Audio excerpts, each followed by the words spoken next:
gaya ng mga pinisent ng mga nanay dito. So, paano nyo mamimeasure yung sinasabi nyong success? Hindi nyo na-eradicate. Gumamit na kayo ng force. Pinagpapatay yung mga suspected na mga drugs personality. Pero, hindi pa rin na-eradicate. Sabi nyo, hindi nyo ma-eradicate yan kahit na gumamit na ng patayan. So, paano nyo nasabing success yung sa panahon ninyo itong war on drugs?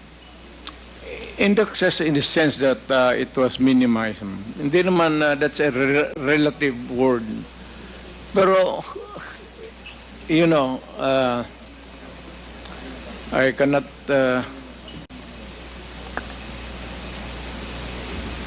Minimize, basta ginawa ko yung dapat kong gawin sa panahon ko, ma'am.